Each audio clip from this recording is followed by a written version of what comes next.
बिस्मिल्लाहिर्रहमानिर्रहीम। अस्सलाम वालेकुम दोस्तों, नई वीडियो में खुश आमदेद। दोस्तों, अरशद शरीफ की आखिरी चैट सामने आ गई। किसको क्या मैसेजेस किए, अहम तरीन तफसीलात सामने आ गई। जबकि दूसरी जानिब असद उमर और शाह महमूद कुरैशी ने नया कट्टा खोल दिया। कप्तान ने एक बार फिर एक हकीकी और जिम्मेदार लीडर होने का किरदार अदा करते हुए पाक फौज को सर का सेहरा करार दे दिया। वीडियो की तफसील में जाने से पहले आप देख रहे हैं हकीकत की दुनिया डॉक्टर अली के साथ। हमारा चैनल सब्सक्राइब करके घंटी के निशान को दबाना मत भूलिएगा। इस वीडियो को ज्यादा से ज्यादा फेसबुक, व्हाट्सएप और सोशल मीडिया पर शेयर जरूर करें। शेयर और लाइक करने के साथ साथ कमेंट बॉक्स में पाक फौज जिंदाबाद, पाकिस्तान पाइंदाबाद और पाकिस्तान के गुमनाम हीरोज को सलाम का नारा कमेंट जरूर कीजिएगा। दोस्तों, पाकिस्तान के अंदर डीजी ISPR और ISI चीफ की प्रेस कॉन्फ्रेंस के बाद हालात बहुत ज्यादा तब्दील हो चुके हैं। दोस्तों, हुकूमत की जानिब से ये समझा जा रहा था और लंदन में भी काफी ज्यादा खुशियां मनाई जा रही थी कि इमरान खान की जानिब से अब एक करारा जवाब मिलेगा और उसके बाद इमरान खान के खिलाफ एक नई मुहाजराई शुरू हो जाएगी। जिस तरह से मरियम नवाज से पूछा गया कि ISPR की जानिब से और DG ISI की जानिब से आज इमरान खान के खिलाफ ये बयानात दिए गए हैं तो आप काफी ज्यादा खुश होंगी। तो मुस्कुराते हुए कहती हैं कि हमें तो इस बात का पहले ही पता है कि इमरान खान झूठ बोलते हैं। दोस्तों, यहाँ पे आपको ये बताते चलें कि असद उमर और शाह महमूद कुरैशी की जानिब से DG ISPR और ISI चीफ के जवाब में प्रेस कॉन्फ्रेंस करते हुए कहा गया कि अगर इदारे की जानिब से ये कहा जा रहा है कि वो सियासत के अंदर इन्वॉल्व नहीं है तो फिर ये बताएं कि एजेंसियां हुकूमत का ज़ैली इदारा होती हैं। क्या हुकूमत के पास स्पोक्स पर्सन नहीं है जो उन्हें खुद प्रेस कॉन्फ्रेंस करना पड़ी, या फिर हुकूमत में कैपेबिलिटी नहीं है कि वो अपने इदारों का आकर मौक़िफ़ बयान कर सके या उनका दिफा कर सकें। उन्होंने कहा तारीख में ये पहली मर्तबा है कि ISI चीफ को सामने आकर प्रेस कॉन्फ्रेंस करनी पड़ी।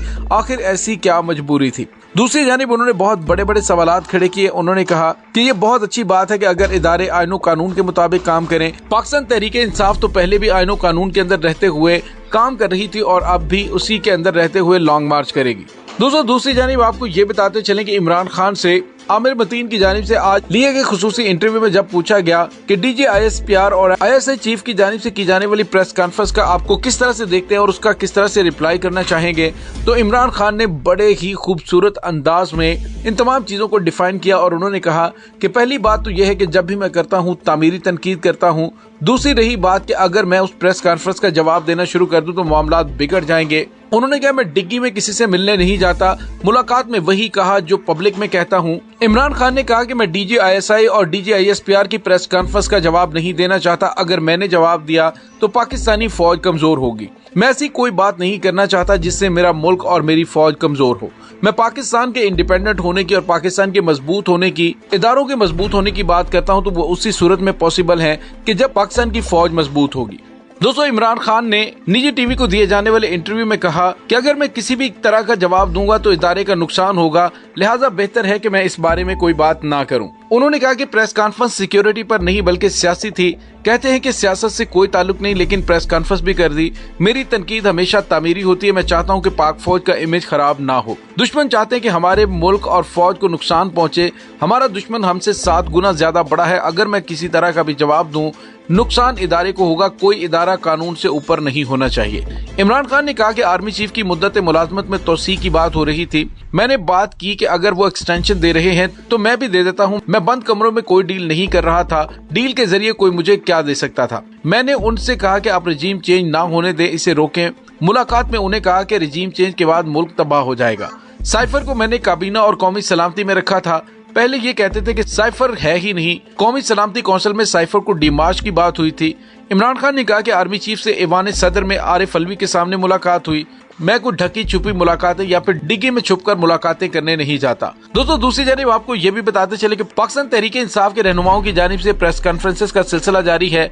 पाकिस्तान तहरीक इंसाफ के तर्जुमान फवाद चौधरी ने कहा कि ISPR की प्रेस कॉन्फ्रेंस से हमें शदीद धचका पहुंचा है।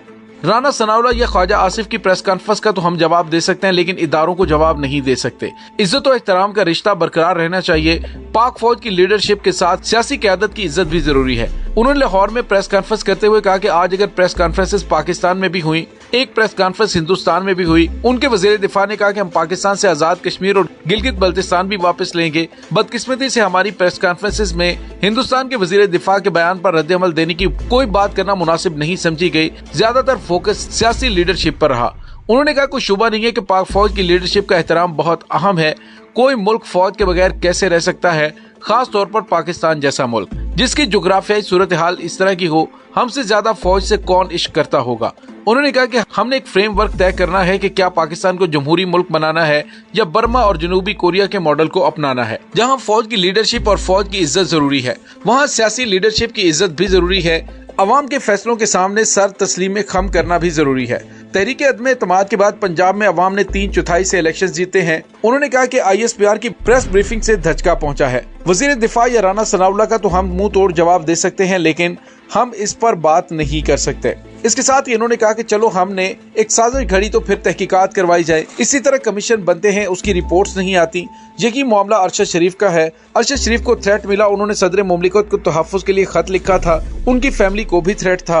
खैबर पख्तूनख्वा की हुकूमत के कहने पर वो बाहर नहीं जाना चाहते थे, इसलिए वो वीजा पर नहीं गए। दोस्तों, दूसरी जानिब आपको ये भी बताते चलें कि अरशद शरीफ की आखिरी चैट के हवाले से अहम पेशरफ सामने आई है। अरशद शरीफ का वो व्लॉग भी ऑन द रिकॉर्ड मौजूद है, जिसमें वो चीफ जस्टिस ऑफ पाकिस्तान को मुखातिब करते हुए कह रहे हैं कि चीफ जस्टिस साहब, मैंने आपको अपनी जिंदगी के खतरे के हवाले से आगाह किया था, सिक्योरिटी के हवाले से आपसे मदद मांगने के लिए कहा था।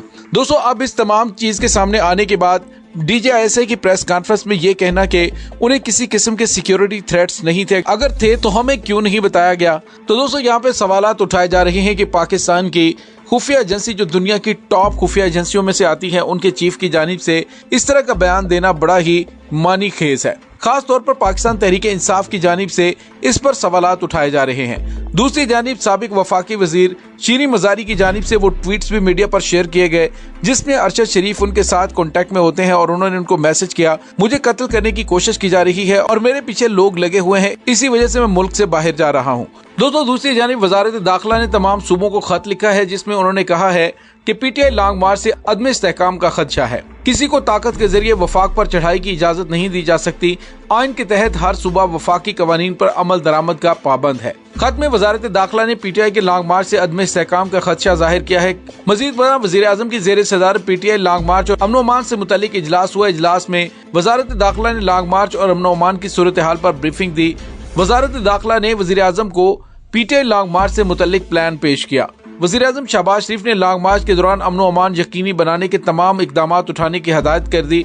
उन्होंने कहा कि किसी को कानून हाथ में ना लेने दें और ना ही फसाद फैलाने की इजाजत दें। इससे कबल वफाकी वजीर राना सनाउल्लाह ने प्रेस कॉन्फ्रेंस में कहा था कि ये 25 मई को खूनी मार्च लेकर आए थे, लेकिन नाकाम हुए। राना सनाउल्लाह का मजीद कहना था कि इमरान खान नौजवानों को गुमराह कर रहे हैं, इक्तदार में आने के लिए फिर तकारीर कर रहे हैं। दूसरी जानिब पाकिस्तान तहरीक इंसाफ की जानिब से कहा गया कि आज फौज की जानिब से भी कहा गया कि उन्हें लॉन्ग मार्च से किसी किस्म का कोई प्रॉब्लम नहीं है। लॉन्ग मार्च अवाम का आईनी और कानूनी हक है जो उन्हें दिया जाएगा। दोस्तों, दूसरी जानिब आपको ये भी बताते चलें कि कुछ और सोशल मीडिया एक्टिविस्ट कह रहे हैं कि उन्हें कत्ल की धमकियां दी जा रही हैं। सवाल ये पैदा होता है कि क्या उनका भी बाद में नोटिस लिया जाएगा, जिनकी जानिब से पहले तहफ़्फ़ुज़ मांगा जा रहा है और कहा जा रहा है कि हमें थ्रेट अलर्ट्स हैं, हमें जान का खतरा है, तो फौरी तौर पर हुकूमत को उनकी जान के तहफ़्फ़ुज़ के लिए इक़दाम करने चाहिए ताकि मुल्की इदारों पर इल्ज़ाम तराशी ना की जा सके। दोस्तों, इस तमाम सूरत हाल के बारे में आपका क्या कहना है, कमेंट सेक्शन में अपने ख्यालात का इजहार जरूर कीजिएगा। इसके साथ ही डॉक्टर अली को इजाजत दीजिए। इंशाल्लाह बहुत जल्द मिलते हैं एक नई वीडियो में। तब तक के लिए अपना बहुत सारा ख्याल रखिएगा। पाक फौज जिंदाबाद, पाकिस्तान पाइंदाबाद, पाकिस्तान के गुमनाम हीरोज को सलाम, अल्लाह वारिस।